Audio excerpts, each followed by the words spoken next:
New tonight, a Charlotte woman is speaking out after her business was vandalized in what she calls a racially motivated attack. WCNC Charlotte's Jessie Pierre is sharing her story and how she's inspiring others to keep pushing forward.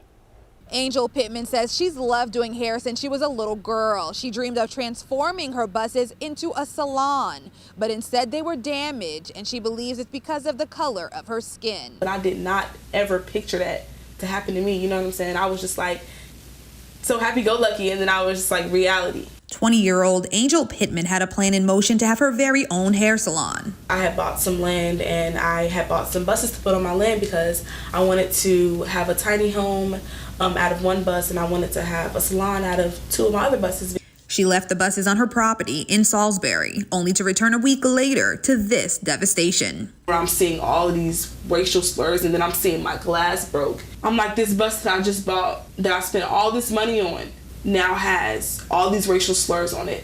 I immediately start crying. While her family waited for the police, she noticed a few more things in the neighborhood that made her uneasy, like these statues in KKK robes. When I first went down there, they didn't have all them symbols, them Confederate flags, none of that stuff. They didn't have any of that stuff. She also recalled an uncomfortable encounter with someone in the neighborhood. He said, well, get the F off my lawn. We're not even on your front yard. We're on the street. He already was ready. He had his gun out. Whipping your gun out at somebody, that's dangerous. The man who had this encounter with Pittman claims to not have recognized them, which is why he acted that way. However, he says he knows who vandalized the bus.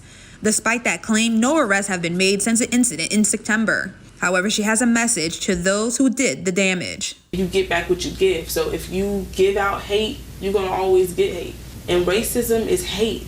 Pittman says since they couldn't remove the words, they painted the bus black. She is toying with the idea of adding inspirational words all over it, just like she has on the wall of the space she is renting to continue doing hair.